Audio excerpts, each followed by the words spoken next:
আপনার হৃদয় ভরা আশা থাকতে হবে। আপনি যদি হতাশ হয়ে পড়েন, তাহলে আপনি ১ সেকেন্ডও এই সমাজে টিকতে পারবেন না। তো আল্লাহ রাব্বুল আলামিন যেন আপনাদের হৃদয়ে সবার হৃদয়ে আশার সঞ্চার করে দেন। এই দোয়া করছি। আর ২য় যে বিষয়টি আপনাদের জন্য দরকার সেটা হলো মহান আল্লাহর প্রতি অপার যে ভরসা, ধৈর্য এবং যত আকুতি, যত মিনতি একমাত্র আল্লাহ রাব্বুল আলামিনের নিকটই পেশ করতে হবে। একটি রাষ্ট্র, একটি দেশ যেভাবে চলে দৃশ্যমান, সেটা ইসলামী হুকুমত বলেন, খ্রিস্টান বলেন বা ওয়েস্টার্ন কান্ট্রি বলেন। রাষ্ট্রের যে অঙ্গ প্রতিষ্ঠানগুলো থাকে, অর্গানগুলো থাকে, সেগুলোর প্রতি যে ধরনের ভরসা থাকে মানুষের, সেই ভরসাটা আমরা এখন পাচ্ছি না। মারামারি, হানাহানি, চুরি, ডাকাতি, রাহাজানি সীমাহীনভাবে বেড়ে চলেছে। গাজীপুরে যে ঘটনা ঘটলো বা আজকে যে ঘটনাগুলো ঘটছে, তার আগে নারায়ণগঞ্জে যে ঘটনা ঘটলো, সারা বাংলাদেশে যে ঘটনাগুলো ঘটে চলেছে, এগুলোকে আপনি অরাজকতা যদি বলেন, খুব ছোট করে বলা হবে। এগুলোকে যদি মাছরাঙায় বলেন, অর্থাৎ বড় মাছগুলো ছোট মাছকে খেয়ে ফেলে, এটা যদি বলেন না, তাও বলা যাবে না। এটা হলো এরকম যে আমি আপনার সঙ্গে পারি না, বুদ্ধিতে পারি না, শক্তিতে পারি না। তখন আপনার পোষা প্রাণী গরু ছাগলের সঙ্গে যদি আমি জিদ দেখাই, রাগারাগি করি, মারধর করি। আপনি সামনে দাঁড়িয়ে আছেন, আপনার সঙ্গে আমি পারলাম না, আপনার ছাগলকে ধরে গালের উপর দুটো ঠাস করে চড় বসিয়ে দিলাম। বা রাতের আঁধারে আপনার দুটো গরু নিয়ে জবাই করে ইচ্ছামতো জিয়াফত খেলাম। তো এরকম যে একটা মানে মানুষ যখন মানুষের সাথে না পারে, ২য় স্তরে সে করে কি পশুর সঙ্গে, তার সহায় সম্পত্তির সঙ্গে, দুর্বলের সঙ্গে সে লড়াই সংগ্রাম করে। আর মানুষ যখন একেবারে সর্বনিম্ন পর্যায়ে পৌঁছে যায়, তখন মানুষ করে কি মাটির সঙ্গে লড়াই করে, ইট পাথরের সঙ্গে লড়াই করে, তারপর যাকে বলা হয় প্রাণহীন বস্তুর সঙ্গে লড়াই করে।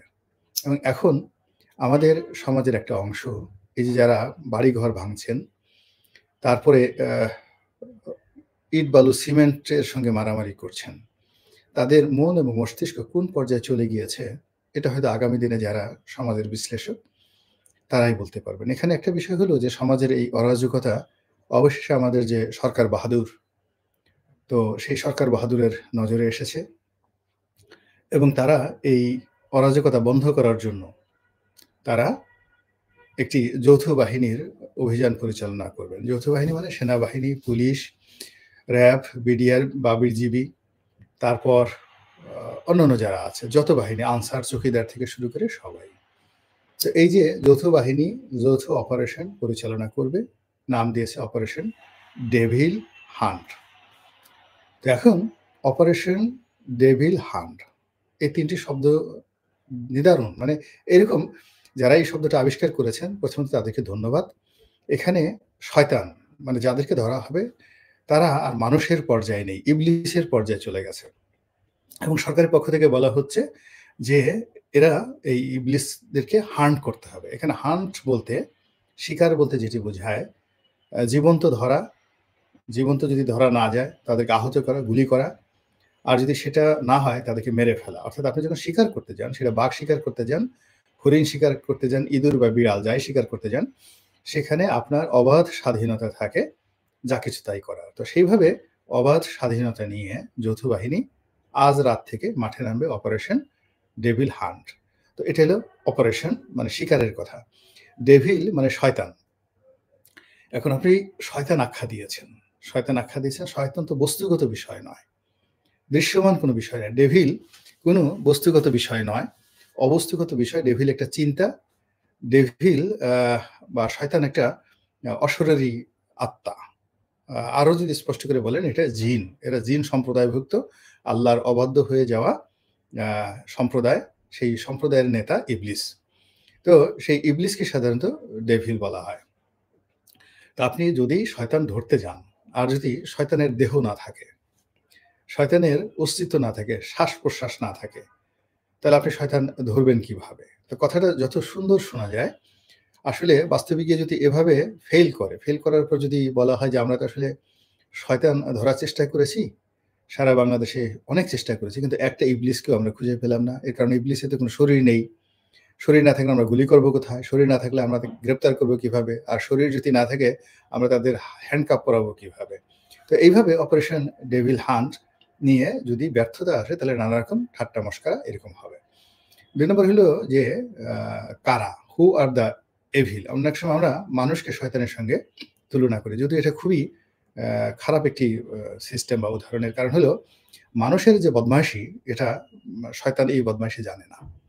এবং আমরা এই সমাজে বসে এরকম অনেক কিছু করি যেগুলো দেখে ইবলিস অবাক হয়ে যায় এবং একা, একা চিন্তা করে গালে হাত দিয়ে। মাঝে, মাঝে আত্মহত্যা করতে চায় যে এটা কেন হচ্ছে? এই মানুষ এই শয়তানি শিখল কোত্থেকে? হে আল্লাহ তুমি আমাকে উঠিয়ে নাও, কিয়ামত দিয়ে দাও। আমার আর সহ্য হচ্ছে না। এই দুনিয়াতে মানুষ এইরকম শয়তানি করছে যেই শয়তানি আমি জানিও না। বোঝার চেষ্টা করুন শয়তান কিন্তু আপনার মনে ওয়াসওয়াসা দেওয়ার জন্য সে রোবট। শয়তান এবং ফেরেশতা বেসিক্যালি আল্লাহ রাব্বুল আলামিনের তৈরি করা রোবট। সে স্বতন্ত্রভাবে কোনো কিছু করতে পারে না। তার কোনো আর্টিফিশিয়াল ইন্টেলিজেন্স ও নেই। যতটুকু জ্ঞান, যতটুকু বুদ্ধি আল্লাহ রাব্বুল আলামিন তাদেরকে দিয়েছেন জিন এবং ফেরেশতাকে ওর বাইরে কিয়ামত পর্যন্ত তারা আর যেতে পারবে না। ফলে এ যুগে মানুষ যে সকল কুবুদ্ধি আবিষ্কার করেছে, মন্দ জিনিস আবিষ্কার করেছে, এই যে ব্যাংক লুট করা, তারপরে শেষে শেয়ার মার্কেট লুট করা, এই জিনিসগুলো শয়তান জানে না। তো শয়তান জানে না এজন্য হয় কি যে মানুষের যে বদমাইশি, মানুষের যে অপকর্ম এগুলোকে অনেক সময় শয়তানের সাথে তুলনা করে মানে শয়তানকে অপমান করা হয় এবং শয়তানকে আ আরো যাকে বলা হয় তার প্রতি অবিচার করা হয়। মানুষ তার চেয়ে খারাপ কাজ করে। তো এখন সেই ধরনের খারাপ মানুষকে ধরার জন্য আমাদের যারা যৌথ বাহিনী তারা মাঠে নামার ঘোষণা দিয়েছেন। এখন এটার ফল কি হতে পারে? এবং এটার ফলাফল ভালো হলে কি হবে? মন্দ হলে কি হবে? এই নিয়ে আলোচনা করব। তার আগে একটু দেখে নেই যে কারা, কারা আমার সঙ্গে আছেন। সম্মানিত দর্শক, আমরা প্রায় ৮ মিনিট কথা বলেছি। এখানে ৩,১৪০ জন ভাই-বোনেরা আমাদের সঙ্গে আছেন। আর উম আ আপনি কি চাচ্ছেন আওয়ামী লীগ এসে আরো জনগণ মারুক? ভাইরা অবশ্যই আমি চাচ্ছি না আওয়ামী লীগ এসে আরো জনগণ মারুক। আমি আওয়ামী লীগ দ্বারা ক্ষতিগ্রস্ত আবু কাউসার। কিন্তু আমি চাচ্ছি যে আমি বেঁচে থাকি আওয়ামী লীগের যারা নিরপরাধ লোক আছে তাদের প্রতি অত্যাচার না হোক। এগুলো একটা। কিন্তু সবাই আরেকজনে যেটা বলেছেন, বড় ভাই আপনার দলের হাল অনেকে অনেক কথা বলছেন। আ আমি শুধুমাত্র যেগুলো দেখছি যে কোন চম্বুক সেগুলো ২৫শে মার্চের সার্চ লাইটের মতো হবে ভাই একজনে বলছেন। ১৯৭১ সালের ২৫শে মার্চের সার্চ লাইটের মতো হবে। স্যার শিরোনামটা ফ্যাকাশে হয়েছে। তারপরে হলো আপনি কি চাচ্ছেন তারপরে ভাই এটা হচ্ছে স্বাধীনতার হাল। আচ্ছা বাজি আসল কথা বলেন। আচ্ছা শাহ আলম আসল কথা বলব। সাহস করে সত্য উঠিয়ে ধরেন না হয় ইতিহাস ক্ষমা করবে না। ভাইরে আমি এই যে যতটুকু মানুষ এই ক্ষুদ্র শহরে এক অফিসে একা, একা বসে, বসে এই যতটুকু ইতিহাস চর্চা করছি, আ দোয়া করবেন। আমি চেষ্টা করছি ভাই, সবকিছু করছি। তারপরে একজন বলছেন দেলোয়ার ভূঁইয়া, রনি ভাই আমি আপনাকে চিনি ২০০৯ সাল থেকে কিন্তু এখনো আপনাকে বুঝতে পারলাম না। আপনি কোন মতবাদের লোক, আপনি খারাপ না ভালো? হয়তো আমার জ্ঞানের সীমাবদ্ধ। দেলোয়ার হোসেন ভাই, দেলোয়ার ভূঁইয়া। আপনি ২০০৯ সাল থেকে আমাকে চিনেন, আ আ কিভাবে চিনেন? আপনি তো কাছাকাছি এসে আমাকে কখনো চিনেননি। আমি আসলে কোন দলের সেবাদাস নই। আ আগে যখন আওয়ামী লীগ করতাম, আওয়ামী লীগের সেবাদাস নই। এখন বিএনপি করি, বিএনপির সেবাদাস নই। ভালো যেটা ভালোকে ভালো বলি, মন্দকে মন্দ বলি। এবং সবসময় জনগণের পক্ষে, ন্যায়ের পক্ষে এবং এই কাজ করতে গিয়ে এমপি হওয়ার দরকার নাই, মন্ত্রী হওয়ার দরকার নাই, স্বার্থ দরকার নাই, ব্যবসা-বাণিজ্য কোনো কিছু করার দরকার নাই। সত্য কথা বলে যেতে চাই। এই যে আল্লাহ রাব্বুল আলামিন দুটো ঠোঁট দিয়েছেন, জিহ্বা দিয়েছেন, আমি এটা শুকরিয়া আদায় করতে চাই। আর সুন্দর একজন মানুষ হিসেবে আল্লাহ রাব্বুল আলামিন দুনিয়াতে পাঠিয়েছেন, একজন মানুষ হিসেবে মরতে চাই, অমানুষ হিসেবে মরতে চাই না। আমরা ডেভিল হান্ট মানি না, এটি ডেভিড হান্ট এরিনের কাছে। তারপরে বাড়িতে হামলা করতে গেছে টুকাই গুলা প্রতিবাদ করে তারা উল্টো অপরাধী হয়ে গেল। তারপরে জয় বাংলা, তোমার জয় মা কোথায় তোমাদের? জয় মা কোথায়? আচ্ছা গেল এটা খুব ভালো একজন কথা বললেন মোহাম্মদ মিজান। তারপরে আমি সবাইকে আহ্বান জানাচ্ছি, যারা ভিন্ন মত পোষণ করেন, তারা মন্তব্য করেন। তাহলে আমার জন্য কথা বলতে সুবিধা হয়। এখানে যারা আছে উম আ নিজের ঢোল বাজানো বন্ধ করেন। আমরা আপনার অতীত জানি। ৭১ এবং আমরা। আপনি আমার অতীত কিছুই জানেন না, ৭১ এবং আমরা। অতীত যদি জানেন, তাহলে এই কথা বলতেন না। আপনি যদি অতীত জানতে চান, আমার অফিসে একদিন আসেন। আমার আশেপাশের যারা লোকজন আছে, তাদেরকে জিজ্ঞাসা করেন আমার পরিবার, গ্রাম, আমার লেখাপড়া। আপনি আমার সম্পর্কে কিছুই জানেন না। না জেনে যে কথাগুলো বলছেন, সেগুলো আপনি আপনার নিজের প্রতি জুলুম করছেন। ভীষণ রকম জুলুম করছেন। আমি এই শহরে এই যে অফিসে বসে অফিস করছি যেটা দেখেন, এটা ১৯৯৭ সন থেকে এটা আমার নিজের অফিস। 1997 আপনার বয়স কত? আমি ব্যবসা করি ৯১ সন থেকে, 1991 থেকে ব্যবসা করি। আমি চাকরি করি ১৯৮৬ সন থেকে, 1986 থেকে। প্রায় ৪১ বছর হয়ে গেল। আপনি আমার কি জানেন বলেন? এই চাকরি, লেখাপড়া যে বিশাল জীবনে দেশে, দেশের বাইরে আমি কত মানুষের সাথে কাজ করেছি। আপনি তাদের কয়জনকে চিনেন বলেন? এই যে ৭১ এবং আমরা নিজেরা। তো যাই হোক আ সমন্বয়কদের বিরুদ্ধে আজ যারা আছে ধানমন্ডি শহরে সারা দেশব্যাপী বাড়িঘর হামলা দ্রুত অগ্নিসংযোগ করল ছাত্র জনতা। আমরা গাজীপুরের ছাত্র জনতা। যাক এইভাবে আরো অনেক মন্তব্য। এখন আসল প্রসঙ্গে আসি। আপনাদের মনে আছে যে আ এই ধরনের যে অপারেশন গুলো হয়, যৌথ বাহিনীর যে অপারেশন গুলো হয়, এগুলো শেষ পর্যন্ত কোনো কেন্দ্রীয় কমান্ড থাকে না। অর্থাৎ এই যে যৌথ বাহিনী মাঠে নেমে গিয়েছে, ধরুন উপজেলা পর্যায়ে একজন মেজর দায়িত্বে থাকবেন, জেলা পর্যায়ে হয়তো একজন লেফটেন্যান্ট কর্নেল থাকবেন। এরপরে একজন ব্রিগেড কমান্ডার আ সেই বিভাগ নিয়ন্ত্রণ করবেন। এইভাবে সাধারণত হয় এবং সেই ব্রিগেড কমান্ডারকে আবার জিওসি আ মা জেনারেল অফিসার কমান্ডিং মেজর জেনারেলের অধীনে তারা নিয়ন্ত্রণ করবেন। তো এই নিয়ন্ত্রণটি সাধারণত কাগজে কলমে হয়। কিন্তু যখন অপারেশন চলে তখন এই জিনিসগুলো হয় না। আমাদের দেশে বেশ কয়েকটি অপারেশন হয়েছে। যেমন অপারেশন আ সার্চ লাইট আ ১৯৭১ সনের মার্চ মাসের ২৫ তারিখে। যে নির্মমতার কারণে বাংলাদেশে মুক্তিযুদ্ধ অনিবার্য হয়ে পড়েছিল এবং পাকিস্তান সেনাবাহিনী যদি সেই রাতে সেই নির্মমতা না দেখাতো, তাহলে এই যে ২৬শে মার্চের মতো ঘটনা হয়তো আরো পরে ঘটতো। এই গেল এক। দ্বিতীয়ত হলো যে বঙ্গবন্ধুর জামানাতে তার নিজের দলের যে যারা লোকজন আ মুক্তিযোদ্ধার নামধারী, ভুয়া মুক্তিযোদ্ধা, আওয়ামী লীগের লোকদের অত্যাচার, যুবলীগদের অত্যাচার, জাসদের অত্যাচার, সিরাজ শিকদারের সর্বহারা পার্টির অত্যাচার, এরকম আরো অনেক অন্তত ১০০ টি আন্ডারওয়ার্ল্ড মানে যাকে বলে ওয়ার্ল্ডের গ্যাং পার্টি ছিল এই সময়টাতে। তো এদের অত্যাচারে সারা বাংলাদেশ একেবারে তখন রীতিমতো জাহান্নাম হয়ে গিয়েছিল। তো এইগুলো দমন করার জন্য তখন রক্ষী বাহিনীকে নামানো হয়েছিল। অপারেশন কোনো নাম না দিয়ে রক্ষী বাহিনীকে নামানো হয়েছিল। তো সেই রক্ষী বাহিনীর যে অত্যাচার ৯৯% অত্যাচার হয়েছিল তো কিন্তু আওয়ামী লীগের উপর, যুবলীগের উপর এবং আওয়ামী লীগের জেলা পর্যায়ের বড়, বড় নেতা, সেই প্রেসিডেন্ট, সেক্রেটারি তাদেরকে ধরে রক্ষী বাহিনীর যারা লোকজন বেদম প্রহার করেছিল। মানে অস্বাভাবিক প্রহার মেরে ফেলেছিল অসংখ্য এবং আওয়ামী লীগের বলতে গেলে কোমর ভেঙে দিয়েছে সেই রক্ষী বাহিনীর অত্যাচার। জাসদ বা অন্যান্য যারা প্রতিপক্ষ আছে তারা ঠিকই গা ঢাকা দিয়েছিল। কিন্তু আওয়ামী লীগের যে সকল লোক চাঁদাবাজি করত, মদ খেত, অন্যান্য মন্দ কাজ করত, টিন চুরি করত, কম্বল চুরি করত, আ তাদেরকে এই সেনাবাহিনী ধরল এবং এটা কোনো অবস্থাতেই বঙ্গবন্ধু যেমন নিয়ন্ত্রণ করতে পারেননি, সেনাবাহিনীর কেন্দ্রীয় কমান্ড দ্বারা নিয়ন্ত্রণ করা যায়নি। এর কারণ হলো প্রতিটি এলাকাতে গিয়ে যখন জনগণের মুখে সেনা কর্মকর্তারা নির্যাতনের কাহিনী তারা শুনত, তখন আর তারা তাদের যে যাকে বলে স্বাভাবিক ক্রোধ, এটাকে দলীয় দলদাসের মতো তারা নিজেকে নিয়ন্ত্রণ করতে পারত না। তো একই অবস্থা হয়েছিল কিন্তু অপারেশন ক্লিন হার্ট, যেটি বেগম খালেদা জিয়া ১৯৯১ সনে ক্ষমতায় আসার পরে এটি করেছিলেন। তখনও অল অন এ সাডেন ঠিক এখনকার মতোই একটি অবস্থা হয়েছিল।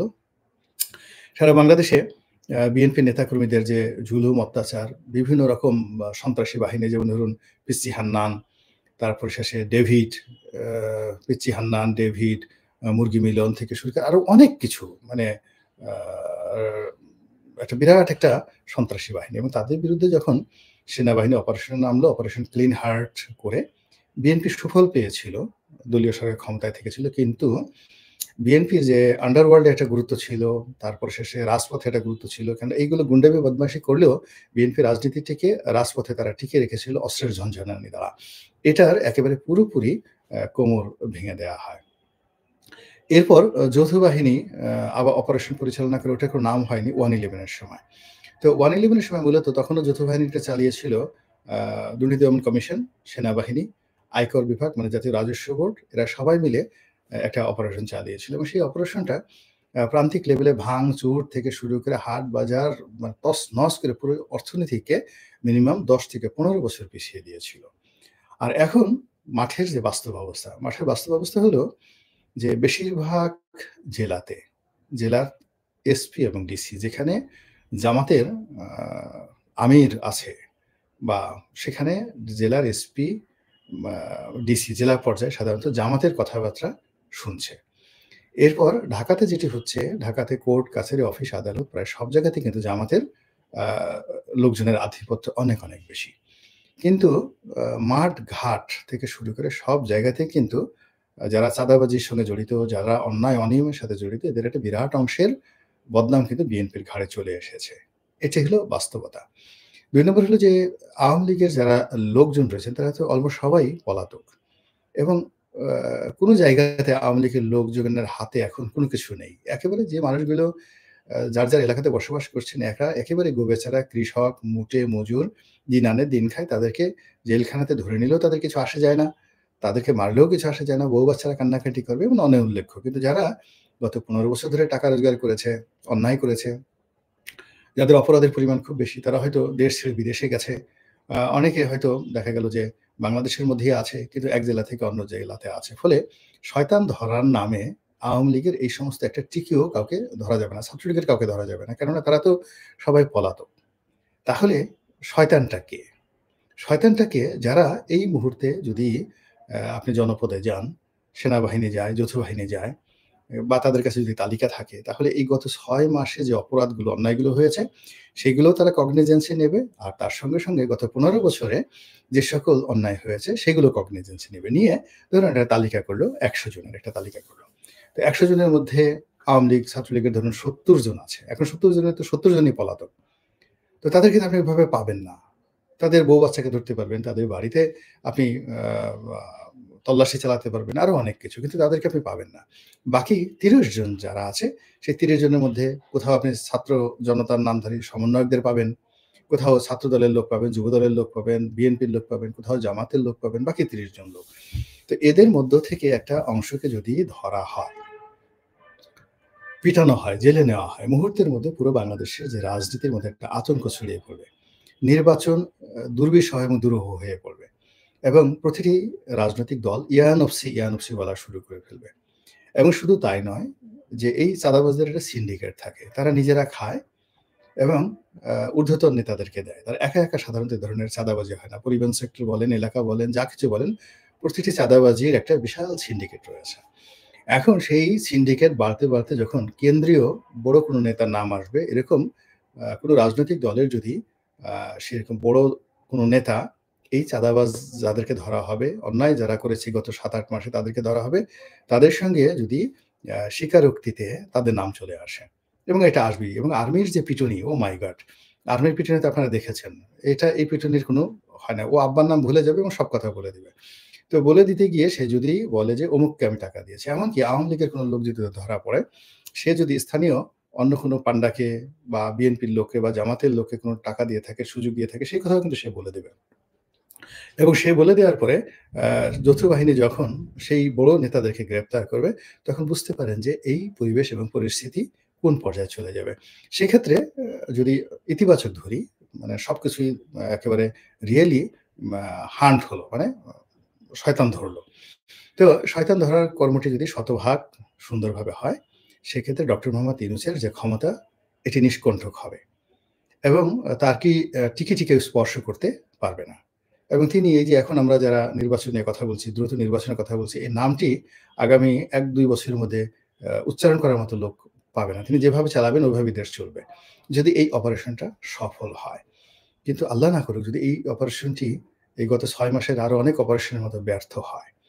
তাহলে যে অরাজকতা, সেই অরাজকতাটা যে কি পরিমাণ বাড়বে এবং দুর্বলের উপর সবলের অত্যাচার যে কি পরিমাণ বাড়বে এটি আ কল্পনাই করা যাচ্ছে না। এটা বাংলাদেশে একটা নতুন নজির তৈরি করবে এবং সঙ্গে, সঙ্গে আমাদের যে বাহিনীগুলো, এমনিতে পুলিশ বাহিনী নিয়ে এখন মানুষের মধ্যে কোনো রকম ভীতি নেই। আ তারপরে সেটা থানা পুলিশকে বা ট্রাফিক পুলিশকে কেউ পাত্তাই দিতে চায় না। যে যার মতো করে পারে সেখানে থানা পুলিশের সঙ্গে দ্বন্দ্ব ফ্যাসাদে জড়িয়ে পড়ছে। তার সঙ্গে, সঙ্গে অনেক জায়গায় দেখলাম যে সেনাবাহিনীকেও পাত্তা দেওয়া হয় না। সেনাবাহিনী খুব সংযত আচরণ করছে ঠিকই। কিন্তু তারা যেহেতু ডাইরেক্ট কোনো অপারেশন এ যাচ্ছেন না, এজন্য অনেকে দেখা যাচ্ছে যে সেনাবাহিনীর সদস্যদের সঙ্গেও বাকবিতণ্ডায় জড়িয়ে পড়ছেন। তো এই যে এই অপারেশনটা যদি আ সেনাবাহিনীর নেতৃত্বে পরিচালিত অবশ্যই হচ্ছে এবং সেখানে তাদের ম্যাজিস্ট্রেটি পাওয়ার থেকে শুরু করে সবকিছু থাকা সত্ত্বেও এটা দিন শেষে একটি অশ্বডিম্ব প্রসব করে। তাহলে এই বাহিনীগুলোই আগামীতে যাকে বলা হয় প্রশ্নের মুখোমুখি হবে। আর সেই অবস্থাতে পার্শ্ববর্তী দেশ, আওয়ামী লীগ কি সুযোগ নিতে পারে, পাকিস্তান কি সুযোগ নিতে পারে, চায়না কি সুযোগ নিতে পারে সেই ব্যাপারে সংক্ষিপ্ত আলোচনা করে আজকের এই বক্তব্য শেষ করব। কিন্তু তার আগে আবার একটু দেখে আসি যে কারা আছেন। সম্মানিত দর্শক, প্রায় ২২ মিনিট কথা বলেছি। অনেকে আছেন ৫,৭৯৪ জন ভাই-বোনেরা আমাদের সঙ্গে আছেন। আওয়ামী লীগ অভিভাবক খুঁজতে কিন্তু পাচ্ছে না। আমার মনে হয় সমন্বয়ক সবাই ভয় পেয়েছে। আওয়ামী লীগ এখন রাজপথে নেই। এখন যা পাইছে কথা, তারপরে চুরি ডাকাতি করার স্বাধীনতা চাই। আপনার মতো আ পলিটিশিয়ান জামায়াতে ইসলামীর দরকার। জামায়াতে ইসলামীতে আমার মতো পলিটিশিয়ান দরকার নাই রে ভাই। জামায়াতে ইসলামী যারা করে তারা বাইবন শিবির হিসেবে করে। আমরা যারা আ আমি তো মনে করি যে আমার মস্তিষ্কে সেই আওয়ামী লীগের রাজনীতি যেটা দিয়ে শুরু, সেখান থেকে আওয়ামী লীগের সঙ্গে বনিবনা হয় নাই। লিবারেল একটি পার্টি বিএনপিতে আছি। এখন সে বিএনপিতে কুলহারা রমণীর মতো। যার জন্য এটা হবে না। একজনে বলছে বোকাচোদা। বোকাচোদা ভালো খলিল। মনের দুঃখ এই যে ভদ্রলোক বলছেন বোকাচোদা খুব ভালো লাগলো। এর কারণ হলো আপনার অনেক রাগ এবং অনেক ক্রোধ এবং আপনি আ মানসিকভাবে যেকোনো অবস্থায় ভালো নেই। আপনার হয়তো চাকরি নেই, পেট খারাপ, শরীর খারাপ। আপনি শরীরের যত্ন নেন। শরীরের যত্ন নেন এবং দরকার হলে আমাকে আরো ১০ টা গালি দেন। গালি দেওয়ার পরেও আপনার যদি একটু ভালো লাগে মিস্টার খলিল, আমার ভালো লাগবে। তারপরে শেষে হলো রাজাকার মুক্ত বাংলাদেশ চাই, ডেভিল হান্ট আরেকটা আছে, গালি দিচ্ছে একজন, ওইটা উচ্চারণ করতে পারব না। এরপর ভাই আপনার জন্য দোয়া, আপনার আদর্শ আছে। ভাই দেশটাকে বাঁচান, আপনি সঠিক বলেছেন। আমি একজন মালয়েশিয়া প্রবাসী এখনো এমিরেটি পাসপোর্ট দিন তাই ৬ মাস হলো রিনিউ করতে দিয়েছি। এই যে এই যে একজন প্রবাসী ভাই বলেছেন, আমি একজন মালয়েশিয়া প্রবাসী এখনো এমআরটি পাসপোর্ট পাইনি, মেশিন রিডেবল পাসপোর্ট পাইনি। ৬ মাস হলো রিনিউ করতে দিয়েছি। তো এই হলো বাস্তব অবস্থা। যাই হোক, অনেকক্ষণ হয়ে গেছে, প্রায় ২৪ মিনিট। আর বেশি কথা বলব না। সবার আগে যেটা বলতে চাই, যদি আমরা সফল হই আলহামদুলিল্লাহ। আর যদি ব্যর্থ হই তাহলে প্রতিবেশী রাষ্ট্র আমাদেরকে নিয়ে যে অপপ্রচার যেটা করছে সেটা বাড়তে থাকবে এবং এখানে আমাদের অভ্যন্তরীণ রাজনীতিতে নাক গলানোর সুযোগ পাবে এবং তারা আওয়ামী লীগের মতো একটি দলকে তাদের হাতিয়ার হিসেবে অতীতে যেভাবে ব্যবহার করেছে তার সাথে আরো নিকৃষ্টভাবে যদি ব্যবহার করার জন্য আমাদের সীমান্তে অপতৎপরতা চালায়, তখন আমরা নিজেদের কপালে নিজেরা থাপ্পড় মেরে অথবা আত্মহত্যা করা ছাড়া আমাদের কোনো উপায় থাকবে না। এর কারণ হলো আমাদের জাতীয় ঐক্যের যে প্রতীক সেটা হলো সেনাবাহিনী। আমাদের আইনশৃঙ্খলা রক্ষার যে হাতিয়ার সেটা হলো আমাদের পুলিশ বাহিনী। তো এই যে বিভিন্ন অরাজকতার মাধ্যমে আমরা যেভাবে দেশে একটা অস্থিতিশীল পরিবেশ তৈরি করছি এবং এই পরিস্থিতি নিয়ন্ত্রণ করার জন্য আবার এই যে বিভিন্ন বাহিনী যে যৌথ অভিযানের নামে যা কিছু করার চেষ্টা করছে, এটা যদি কোনোমতে সফল না হয় তাহলে এই বাহিনীগুলোর অস্তিত্বই থাকবে না। এরা বেতন ভাতা পাবে কোত্থেকে? এবং এখন আমরা যারা সাধারণ মানুষ, এদের মধ্যে যারা ভিক্ষুক তারা ভিক্ষা করবে, যারা চোর চুরি করবে, ডাকাতি করবে, যারা ব্যবসা-বাণিজ্য করে তারা টুকটাক তারা চলতে পারবে। কিন্তু এই যে সরকারি কর্মকর্তা-কর্মচারী যারা আছে ২০ লাখ লোক, এরা যদি এদেরকে ৩ মাসের বেতন না দেন, আপনি দেখবেন যে মুহূর্তের মধ্যে তারা না খেয়ে মরে যাবে। এই যে মানে নতুন কিছু একটা করবে, সেটা সচিব বলেন, মেজর জেনারেল বলেন, কর্নেল বলেন, তাদেরকে যদি বলেন যে আগামী ৬ মাস তোমাদেরকে বেতন দেওয়া হবে না। ক্যান্টনমেন্টের মধ্যে বের হয়ে একটু দুনিয়াটা দেখো এবং নিজে উপার্জন করো। নিজে উপার্জন করো। ৩ মাসের সেলারি উপার্জন করো। আপনি গিয়ে দেখবেন মুহূর্তের মধ্যে সকলের মধ্যে একটা ডিজাস্টার শুরু হয়ে যাবে। তো এখন এই যে আমরা তাদেরকে বেতন দিচ্ছি বা তারা বেতন ভাতা পাচ্ছে, এটা তো দেশের অর্থনীতির অবস্থা যখন ভালো থাকে, স্বাভাবিক থাকে তখন আমরা দিতে পারি। আদারওয়াইজ এই যে বিশাল আমাদের জাতীয় বাজেটের প্রায় ৭ থেকে ৮ লক্ষ কোটি টাকা বাজেট। এই বাজেটের অলমোস্ট 40% আমরা কেবলই মাত্র এই এদের সেলারি এবং বেতন ভাতা বাবদ আমরা খরচ করি। পৃথিবীর কোনো দেশে এরকম ব্যয়বহুল ম্যানেজমেন্ট আর নেই। তো এই কাজটা আমরা করছি। এখন যদি দেশ অস্থিতিশীল হয়, আমরা তো সরকারি কর্মকর্তাদেরকে বেতন দিতে পারব না। ফলে এই যে সরকারি কর্মকর্তা যারা আছে তাদের প্রতি স্বনির্বন্ধ অনুরোধ, রাজনীতির কুটচালে জড়াবেন না।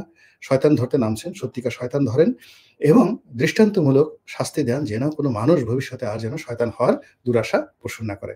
যারা এই অপারেশনে নামবেন তাদের জন্য শুভাশিস রইল এবং কোনো অবস্থাতেই আল্লাহ রাব্বুল আলামিন আপনাদেরকে যে দায়িত্ব দিয়েছে এবং আপনাদের হাতে জাতি যে অস্ত্র তুলে দিয়েছে, এই অস্ত্র যেন কখনো আত্মঘাতী না হয় এবং কোনো মানুষ যেন মজলুম না হয় এবং আপনাদের দ্বারা যেন কোনো ব্যক্তি ক্ষতিগ্রস্ত না হয়, এই দোয়া করছি। আসসালামু আলাইকুম ওয়া রাহমাতুল্লাহি ওয়া বারাকাতুহু।